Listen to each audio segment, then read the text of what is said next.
మహాసేన రాజేష్ గారికి నేను ఒక 3 ప్రశ్నలు అయితే అడుగుతాను.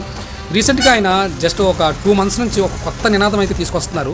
ఈయనకి ఎవరైనా నచ్చకపోతే ఈయన గురించి పట్టించుకోకపోయినా సరే వెంటనే వాళ్ళ గురించి అయితే నెగిటివ్గా మాట్లాడడం, అదే పని మీద ఉండడం ఈయనకి బాగా అలవాటు. అలాగే ఇప్పుడు పవన్ కళ్యాణ్ గురించి మాట్లాడుతున్నారు. పవన్ కళ్యాణ్ గారిని ఏంటంటే పవన్ కళ్యాణ్ గురించి డైరెక్ట్గా మాట్లాడితే ఈయన తెలిసి ఏం జరుగుతుందో అందుకని చెప్పేసి కొత్త నినాదం తీసుకొచ్చాడు. అదేంటంటే నారా లోకేష్ గారిని డిప్యూటీ సీఎం ఇవ్వాలని.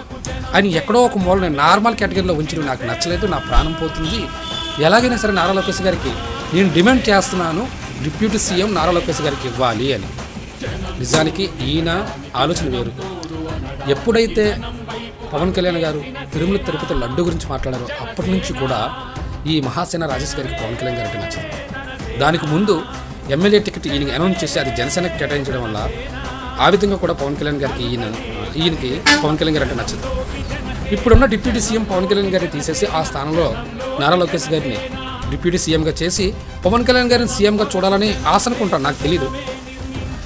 ఈయన ఎలా మాట్లాడుతున్నారో ఒకసారి చూడండి, పైన పెట్టాను. అయితే నాకు చిన్న డౌట్ ఉండిపోయింది. నారా లోకేష్ గారికి డిప్యూటీ సీఎం ఇచ్చి పవన్ కళ్యాణ్ గారిని సీఎంగా చూడటం మీకు ఇష్టమేనా? First question. ఈరోజు రాష్ట్రం 6 నెలల్లో ఆల్మోస్ట్ ప్రతి ఏరియాలో రోడ్లు వేయడంలో కానీ, కొన్ని కంపెనీలు మన ఆంధ్ర రాష్ట్రం వైపు చూడడానికి కానీ కారణాలు కానీ, కేంద్రం నుంచి నిధులు అత్యధికంలో వాళ్ళ మీద ప్రెజర్ పెట్టి తీసుకురావడంలో కానీ పవన్ కళ్యాణ్ గారి పాత్ర చాలా ఎక్కువ ఉంది. ఆయన్ని డిప్యూటీ సీఎంగా పరిమితం చేసేయడం కరెక్ట్ కాదని కొంతమంది జనసైనికులు, కొంతమంది జనసేన నాయకులు అంటున్నారు. దానికి మీరు ఎదురు అవుతారా? మీరన్నట్టే జనసేన పార్టీ పవన్ కళ్యాణ్ గారికి సీఎం ఇచ్చి డిప్యూటీ సీఎం నారా లోకేష్ గారికి ఇస్తే బాగుంటుంది. చంద్రబాబు నాయుడు గారి గౌరవప్రదమైన పార్టీ చూసుకుంటే సరిపోతుంది. అలాగైతే ఆల్మోస్ట్ జనసైనికులకి, జనసేన పార్టీ నాయకులు అందరికీ కూడా నచ్చుతుంది. ఒక్కసారి ఆలోచించిన మహాసేన రాజేష్ గారు, పవన్ కళ్యాణ్ గారి వల్లే ఈరోజు అధికారంలో ఆల్మోస్ట్ క్లీన్ స్వీప్స్గా మనం వచ్చాం.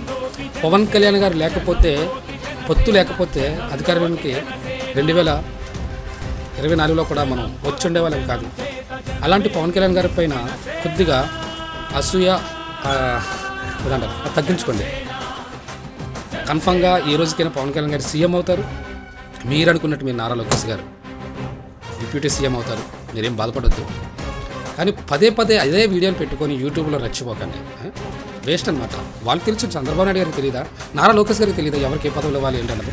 ఆయన ఆలోచన లేకుండా, నారా లోకేష్ గారి పర్మిషన్ లేకుండా ఎవరికి మంత్రిత్వ శాఖ కూడా వెళ్తారు. అలాంటిది మీరు డిప్యూటీ సీఎం మీద పడ్డారు.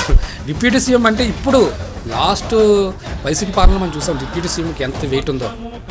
ఇప్పుడు డిప్యూటీ సీఎం అంటే ఆల్మోస్ట్ సీఎం ఆ స్థాయికి తీసుకొచ్చుకున్నారు పవన్ కళ్యాణ్ గారు. ఆ పదవికి హుందాతనాన్ని తీసుకొచ్చారు.